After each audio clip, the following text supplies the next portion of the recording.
All right, guys. So, Tomas wants me to listen to this song, Neon Gravestones. He thinks it's gonna change my opinion. Not necessarily change my opinion toward pilots. He thinks I'll like it. Yeah. So we're gonna listen to it. I don't know how good my audio quality is. But we're gonna try and podcast this real quick. Yeah, we're gonna see what Patrick. This is the first 21 Pilots song I've heard that has impacted me to the point that I was just like, wow, they're actually saying something that means something, as opposed to pretentious garbage or trying to make a statement while personifying that statement. But anyways, this song. Anyways, enough backstory. Let's just jump into it. Let's just jump into it. I should have probably started it over. I'm like 15 seconds in, but you know what? Yeah, well, it's all right. Oh, let's pull up these. Is it like this the whole time? Yeah, lyrics. Yeah, let's pull up lyrics. What's my problem? Well, I want you to follow me down to the bottom, underneath the insane asylum. Keep your wits about you while you got them, cause your wits are first to go while you're problem solving in my problem. But glorify those even more when they... My opinion, our culture can treat a loss like it's a win, and right before we turn on them, we give them the highest of praise and hang the banner from a ceiling. Communicating further, engraving an earlier grave is an optional way. No. David Tomas? What? Yep. I already understand from the very beginning why you like this song. From the lyrical content, I'm not sure I'm a fan of the actual music content, but we're gonna see if it picks up. Yeah. Because like this right now, here I'll pause it. This right now isn't bad. If it doesn't pick up and it's like this the whole time, I'm not gonna like it. I gotcha. But I also understand the lyrical content. You're waiting for the explosion. Yeah, I'm waiting for it doesn't need to be a big explosion. I just need a build and a nice little release. Gotcha. I gotcha.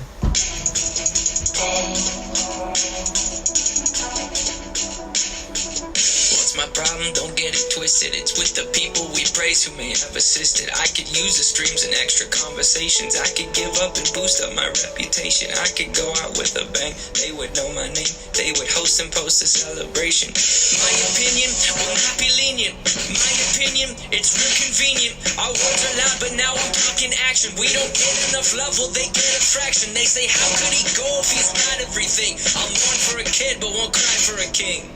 Promise me this, if I lose to myself, you won't mourn a day, and you move on to someone else. Promise me this, if I lose to myself, you won't mourn a day, and you move on to someone else.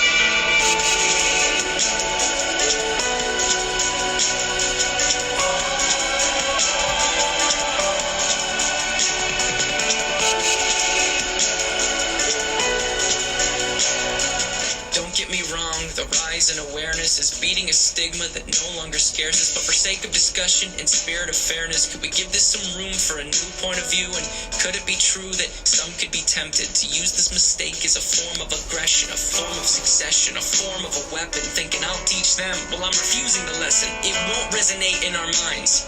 I'm not disrespecting what was left behind, just pleading that it does not get glorified. Maybe we swap out what it is that we hold so high. Find your grandparents or someone of age. Pay some respects for the path that they paved, to life they were dedicated.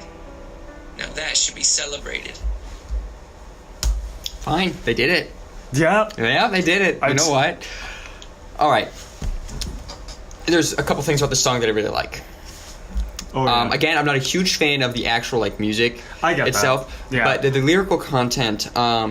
First of all, I like that it is commentary on the culture of death that we have sort of perpetuated, especially in the community here where we live currently, and where it glorifies people, not necessarily that just die, but that kill themselves. That commit suicide. It's something that I love about this song. I'm going to say that right now. I love this. It doesn't ever say the word suicide. Nope. And it very rarely refers to death, and even in that very last part, just pleading that it does not get glorified. I like that. I also like the fact that he says, what is it said? Don't get it... Promise me this, if I lose myself, you won't mourn a day, and you'll move on to someone else. Promise me this, if I lose a day, you'll mourn a day. You won't mourn a day, and you move on to someone else. I like that, too. Because it is Again, I do not know about... It's Tyler Joseph that sings, right? Yeah, Tyler Joseph. I don't know if Tyler Joseph deals with depression. He deals with mostly anxiety, I believe. He has I know from interviews and from his music past, he has really bad anxiety. I'm assuming he also... Because obviously he's tackled a lot about suicide in the past. But I feel like this is done in the right way. Yes, I feel like before a lot of his music did exactly what this one is saying not to do. I feel like it glorified it. And this song right here, but this song actually shows a lot of maturity in the band. Yes, and I like how it talks about, and whether or not he's saying this from himself, but the character he is playing in the song is saying from the point of someone who is depressed, someone that understands the glorification of suicide, is talking about if I do this thing, if I make this decision that I don't want to make now, but I may in the future, do not glorify it, because it is not the right decision, and I don't want other people to think it is the right decision. If I make a mistake, do not glorify it, so other people will also make it. I like that. Yeah, just the lyrical content of the song is the most... 21 Pilots has taken 3, technically 4, but that one in the middle is just awful. Okay, sorry. I just saw this top comment, and it said, next time someone tries to claim this band glorifies suicide, kindly point them to this song. Well, I would kindly point you to all their other songs, and that's why I dislike them. I will say... Here's the thing. I think 21 Pilots before this song, because that comment in particular is very interesting. They're making the claim that, well, because this song shows that they have grown up and now are aware of things like this, that doesn't mean that what they did before did not do that. Because what they did before also very much perpetuated this kind of mindset. You just screenshotted that. Yeah, I just screenshotted to send it to you. Okay. So you can for editing. Yeah. For editing, yeah. But yeah, no, this song is...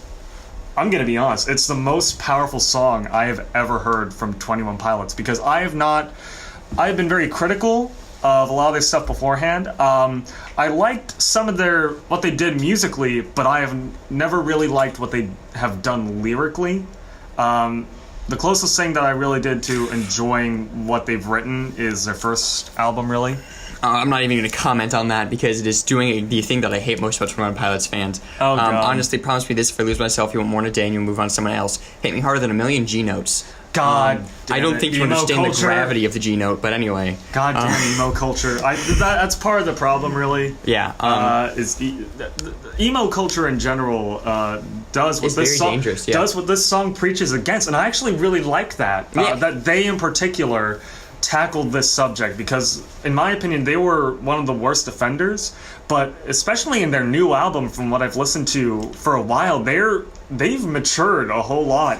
I'm excited to listen to this album now. And I think a really cool thing is that Tyler Joseph especially has gained a lot more confidence, and you can hear that in the music. Because one thing that always bothered me about the presentation of the music before is that Tyler always seemed so uncomfortable behind the mic, and he wasn't willing to push himself all the way out there. You know, with the themes of Blurryface, it could have worked, but he just was so... And I feel like because fell back of to the point that he used the things he was complaining against, but he used them as a crutch and inadvertently did the very thing that he was speaking out against in that album. And I feel like because of that, he took away what made them original, right? Yes, because exactly. You have those things like the auto-tune in there. You have like overlay of different instruments, if I remember correctly, in some of them. And that takes away what I feel was original about them. Is it's this duo, right? You got the nice good old drum, and you got good vocals, and like whatever. They had a ukulele at certain points, if I remember correctly. Ukulele. Like, right, cool. And then when you overlay things like other instruments and synthesizers, like that, it can be wonderful if done correctly, but like in form of Cancer, the cover they did of My Chemical Romance. That was so bad. It shows exactly why I dislike them, because it takes away what's original about them, and it's a glorification of the emo culture of the I'm depressed and there's no solution. I like this because it's saying not necessarily that there's a solution, but that it's actually commenting on the culture that they are a part of, and I like that a lot.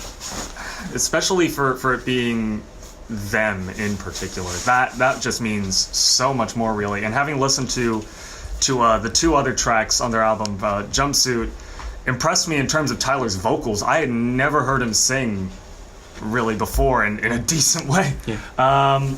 But yeah, and Levitate, just the bars he spits in that song. But this song especially has such a strong message, and I absolutely love it. We're getting a little bit long, so we'll cut it off there, but I'm excited to react to this album. All right, rock and roll. See you guys next time.